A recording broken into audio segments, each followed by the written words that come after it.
Round one of the NCAA Tourney starts tomorrow, and we're not talking play-in games here. With that in mind, we reached out to our CBS Local sports anchors across the country. Each one was asked to focus on teams expected to make some noise in a specific region. We begin with CBS Chicago's Ryan Baker. Here are the four teams from the West region that I believe will still be dancing after the opening weekend of the NCAA Tournament. I'm picking Gonzaga, Florida State, Texas Tech, and Michigan to end up in Anaheim. The #1 seeded Zags will be laser focused after losing their conference title game to St. Mary's. The Seminoles' length and athleticism will carry them to the Sweet 16.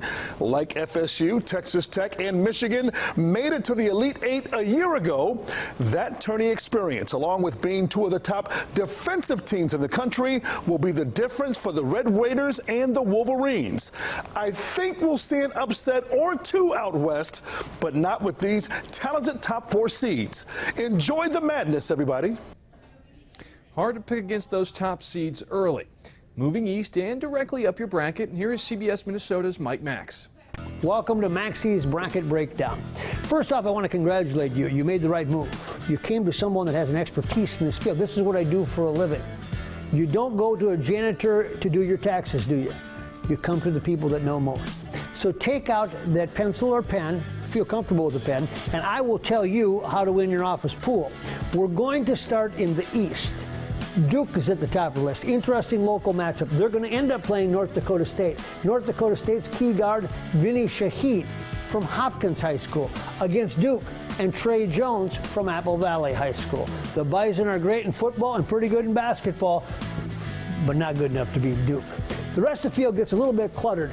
VCU, UCF, you can take VCU, it doesn't matter. Nobody's getting past Duke. Liberty's interesting because they made the tournament for the first time in a long time. Virginia Tech and St. Louis, not much interest there. Maryland hasn't been good enough down the stretch to make any noise. LSU's got too much controversy. They'll beat Yale, and that's it. Now we get to the Gophers in Louisville. Great matchup for the Gophers. Why? Louisville still hasn't really figured out who they are. With the first-year head coach, Coach Mack is good. They're just kind of okay. And every time you think they're pretty good, they're not. Gophers, a little bit of the same with more experience. Take the Gophers. Michigan State underneath them. You never bet against Tom Izzo in the early rounds of a tournament. He's just too good a coach. At the end of the day, it will be Michigan State against Duke in the region finals. Izzo recruited Trey and Tyus Jones and came up short. He's going to come up short again, unfortunately, because Zion Williamson and Trey Jones and Duke and their fabulous freshmen are a little bit too much. Blue Devils big in the East. Duke did look vulnerable down the stretch without Zion Williamson, but with his return and an ACC tourney title now, it does feel like the Blue Devils are back in a big way. Now to CBS Philly's Don Bell and his take on the South region. The South region is stacked with intrigue. Virginia is a #1 seed again. Now, last year they became the first #1 to lose to a 16 seed when they were upset by the University of Maryland, Baltimore County. The reigning champion Villanova Wildcats have the 6 seed. Their roster is fascinating. They have 4 freshmen, but they also have 2 seniors who have won 2 titles. And then there's the 3rd seeded Purdue Boilermakers. Yeah, I know they suffered an upset in the Big Ten tournament, but they still have an efficient offense and a pretty good defense. It'll be a wild opening weekend, but ultimately, I'm going with Virginia finally showing they're worthy of a #1. Jay Wright knows what to do around this time of year, so Villanova survives along with K-State and Tennessee.